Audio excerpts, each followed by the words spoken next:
देखिए, उत्तराखंड में पिछले 11 दिन से बारिश का जो कहर है वो थमने का नाम नहीं ले रहा। उत्तरकाशी में बड़ी घटना हुई, उसके अलावा हरिद्वार के लक्सर में, रुड़की में जगह जगह बाढ़ की वजह से हरिद्वार के लोग बहुत ही आतंकित हैं और बहुत ही परेशान हैं।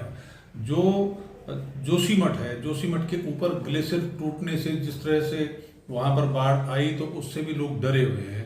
इसके अलावा जगह जगह से कहीं आदमियों के मरने की, कहीं गाड़ियों के एक्सीडेंट की, कहीं दूसरी किस्म की खबरें आ रही हैं। हम एक चीज तो जरूर देख रहे हैं, काम सरकार ठीक कर रही है नहीं कर रही वो अलग बात है, लेकिन मुख्यमंत्री जी का टीवी पर या अखबार पर नाम जरूर आ रहा है कि आज मुख्यमंत्री कंट्रोल रूम में बैठे, कल ट्रैक्टर पर हरिद्वार में बैठे, परसों कहीं और बैठे।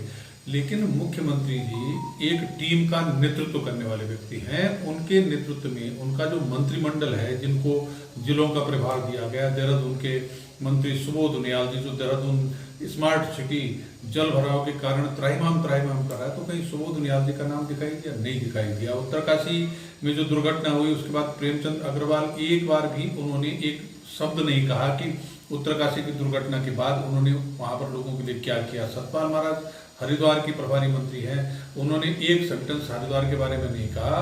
गणेश जोशी उधम सिंह नगर के, वहां भी कई बस्तियों में जल भराव हो रहा। और उसके अलावा धन सिंह जी अल्मोड़ा और चमोली के मंत्री हैं। चमोली में 4 धाम यात्रा में बद्रीनाथ का जो रास्ता है वो जगह जगह से अवरुद्ध है, उसमें धन सिंह रावत जी गायब हैं। रेखा आर्य जी नैनीताल और चंपावत की मंत्री है। वहां पर नैनीताल जिले में जो स्थितियां हैं वो आप अवगत हैं, जो नीचे तराई का क्षेत्र है वो बाढ़ की चपेट में है और प्रभारी मंत्री गायब है। सौरभ बहुगुणा रुद्रप्रयाग केदारनाथ का यात्रा मार्ग बंद है, एक शब्द उन्होंने नहीं बोला। बागेश्वर में 60 बकरियां मर गई काश्तकार की, उसके अलावा और कुछ नुकसान हुए हैं।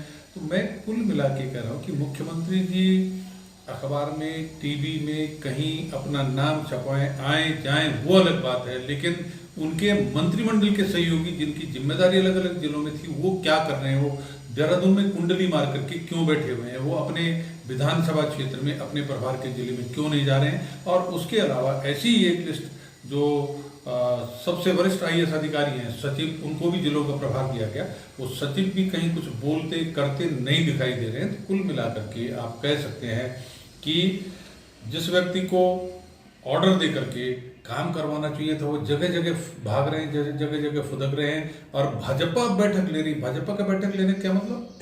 जो सरकार है वो क्या कर रही है, वो क्यों नहीं अपना काम पूरा कर रही है?